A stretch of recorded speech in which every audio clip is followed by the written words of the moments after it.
दोस्तों welcome back. एक बार फिर से खुशामदीद है आप तमाम लोगों का हमारे इस यूट्यूब चैनल के अंदर।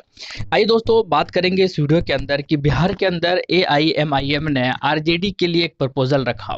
हालांकि पहले भी प्रपोजल रख चुका था और पहले प्रपोजल महागठबंधन में शामिल करने का रखा था, क्योंकि महागठबंधन ने जो है इस प्रपोजल को जो एक्सेप्ट नहीं किया था पहले। लेकिन अभी जो है एक और नए तरीके का प्रपोजल रखा है और उस प्रपोजल से हालांकि कुछ लोगों को थोड़ी सी जो है वो परेशानी भी हो रही है, लेकिन अभी फ़िलहाल जो ये फाइनल हुआ नहीं है, क्योंकि अभी टाइम है। एक प्रपोज़ल रखा गया है और वो बड़ा कमाल का प्रपोज़ल है, बहुत सारे लोग जानने की कोशिश कर रहे हैं। उसी के बारे में इस वीडियो के अंदर हम लोग बातें करने वाले हैं।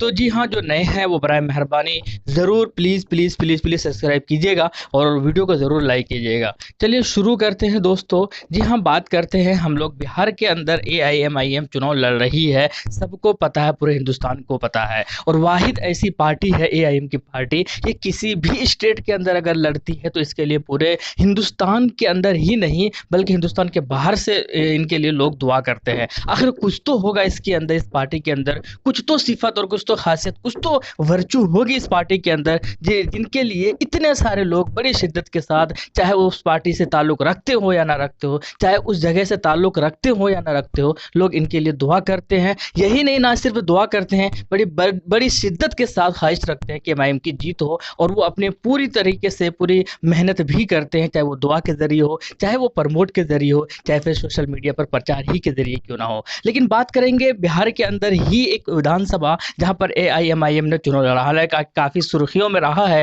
वो विधानसभा पिछले कुछ दिनों से। रीजन ये था, जी हाँ, हम बात कर रहे हैं जो कि हार्ड विधानसभा की। अब एक नए तरीके से प्रपोजल क्या रखा है एमआईएम ने आरजेडी के लिए, इसी महागठबंधन के लिए, इसी के बारे में इस वीडियो के अंदर बात कर रहे हैं। पिछले काफ़ी समय से इसलिए भी वहाँ पर जो है सुर्खियों में रहा वो एआईएम की जो विधानसभा है वो बेसिकली ये था कि मौलाना का गढ़ था, मौलाना अब्दुल्ला सालिम चतुर्वेदी साहब का। फिर टिकट मुर्शिद आलम को दे दिया गया और उसके बाद फिर मौलाना लोगों ने आपत्ति जताई, लोगों के एक भीड़ जो है अख्तरुल साहब का जो है ये खिलाफ हुए और उसके बाद जो है फिर उन्होंने वापस से मौलाना को टिकट दिया। लेकिन उसके बाद फिर समझाने बुझाने के बाद जो है वो टिकट मौलाना से लेकर शहनवाज आलम को दे दिया गया। एक ऐसे कैंडिडेट जो कि सिटिंग एमएलए है, जीते हुए है, पिछले 2 सालों से वो सिटिंग है वहां पर जो कि हाट के अंदर, और आरजेडी की तरफ से उनको टिकट मिला। लेकिन मसला तब खड़ा हुआ जब सिटिंग एमएलए को आरजेडी ने टिकट नहीं दिया, बल्कि उनके ही बड़े भाई जो कि एक्स एमपी रह चुके हैं, एक्स एमएलए भी रह चुके हैं, सरफराज आलम, उनको टिकट दिया गया।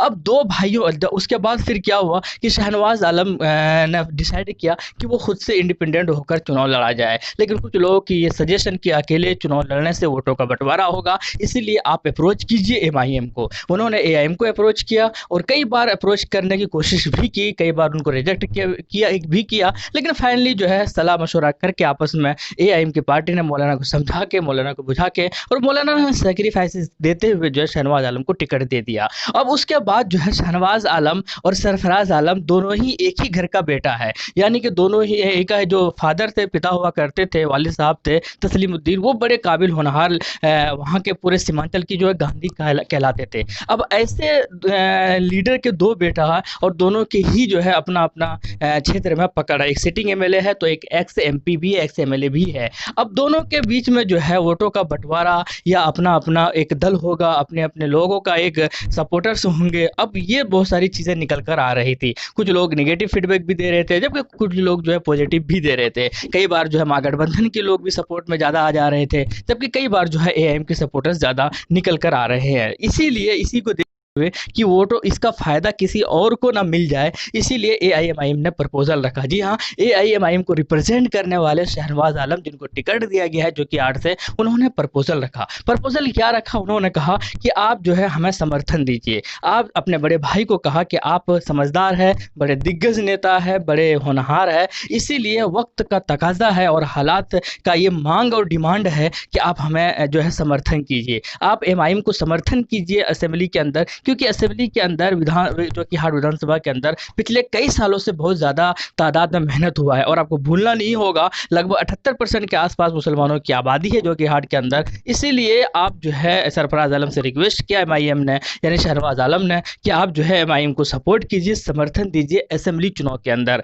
और आप जो है बैठ जाइए। अगर ऐसा होते हैं तो फिर इसमें तो फिर कोई डाउट नहीं, किसी भी तरीके कोई गुंजाइश नहीं रहेगी कि अगर ऐसा होते हैं तो एमआईएम की जीत ना हो। ये तो खैर फिक्स है, और अभी भी एमआईएम के ही जो है ज़्यादा जो है तादाद में लोग घूम रहे फिर रहे। हालांकि अभी रिजल्ट आया नहीं है, वोटिंग भी नहीं हुआ, 7 तारीख को वोटिंग होना है। लेकिन कुल मिलाकर जो है प्रपोजल अभी भी पेंडिंग है। अभी भी सामने वाले सरफराज साहब की तरफ से कोई रिक्वेस्ट है, कोई भी किसी भी तरीके का कोई भी जो है उस प्रपोजल का रिप्लाई नहीं आया है। अब ये देखना होगा क्या ऐसा करते हैं। लेकिन बदले में उन्होंने क्या कहा कि अगर आप हमें समर्थन देते हैं तो बदले में हम जब लोकसभा के अंदर खड़े होंगे, एमपी चुनाव के लिए जब आप कैंडिडेट बनाए जाएंगे, जो कि डेफिनेटली बनाया जाएगा ऐसा माना जा रहा है सरफराज आलम को, तो छोटे भाई का कहना है कि अगर आप हमें यानी कि एआईएम को समर्थन देते हैं असेंबली चुनाव के अंदर, जब एमपी चुनाव होगा जहां पर आप कैंडिडेट बनाया जाएगा, तब हम अपने आप से वादा करते हैं, आप इस चीज़ के हम लोग मांग और इस चीज़ का प्रपोजल भी रखते हैं कि हम तमाम लोग जितने भी एआईएम के सपोर्टर्स हैं, चाहने वाले हैं, ना सिर्फ जोकीहाट के अंदर बल्कि पूरे सीमांचल के अंदर जितने भी एमआईएम के सपोर्टर्स हैं, वो आपके लिए काम करेंगे लोकसभा चुनाव के अंदर। यानी कि लोकसभा में आपको जिताएंगे अगर आप हमें अभी असेंबली चुनाव के अंदर जिताते हैं। ये बहुत बड़ा प्रपोजल है दोस्तों, ये बहुत बड़ा जो है एक तरीके का मांग है, एक तरह का समझौता है। अब ये देखना होगा कि इस समझौते में सामने वाली पार्टी एग्री होती है या नहीं होती है। लेकिन कुल मिलाकर यही है कि अगर ऐसा होता है, अगर समर्थन दे देते हैं अपने बड़े भाई छोटे भाई को, वक्त का तकाजा समझते हुए, वक्त की नज़ाकत को समझते हुए, तो ये बहुत बड़ा अचीवमेंट होगा एमआईएम के लिए। और फिर एमआईएम को जीतने से जो है दुनिया की कोई ताकत रोक नहीं सकती, ये बात भी कन्फर्म हो जाएगी। क्योंकि बीजेपी में इतना दम नहीं है कि वो रंजीत साहब को जो खड़ा किया है उन्होंने, कि वो एमआईएम को हरा सके। ये बात तो कंफर्म है। अगर एमआईएम को थोड़ी बहुत कोई परेशानी में डाल सकती है जोकीहाट के अंदर, तो वो होगा सरफराज यानी कि महागठबंधन के दल। क्योंकि महागठबंधन वाले इस चीज़ पर कन्विंस कर रहे हैं कि वोटों का बंटवारा होगा और 2-4 सीटें जीत कर एमआईएम कुछ करने वाली नहीं है। इसलिए महागठबंधन को सपोर्ट करो, ऐसा ना हो कि बीजेपी आ जाए। यानी कि बीजेपी का डर दिखाकर, एनडीए का डर दिखाकर, एनआरसी का डर दिखाकर, सीए का डर दिखाकर महागठबंधन एआईएम के वोट को जो है छीनने की कोशिश में लगे हुए हैं। अब ये देखना होगा कि अभी क्योंकि 7 तारीख को चुनाव है, और ये इस तरह के जो फैसले होते हैं वो इलेक्शन से 1 दिन 2 दिन चंद घंटों पहले भी हो जाते हैं। तो इस तरीके से अब ये देखना होगा इस प्रपोजल में कितना दम है, इस किस तरीके से काम होता है। कमेंट सेक्शन में आप भी बताइएगा, अपना सजेशन दीजिएगा, हम भी देखते हैं क्या होगा। जैसे ही कुछ अपडेट्स वगैरह मिलता है तो हम आप तक ज़रूर पहुंचाएंगे। लेकिन आप अपना अपडेट्स ज़रूर दीजिएगा, आप अपना सजेशन में अपना कमेंट सेक्शन में सजेशन ज़रूर दीजिएगा।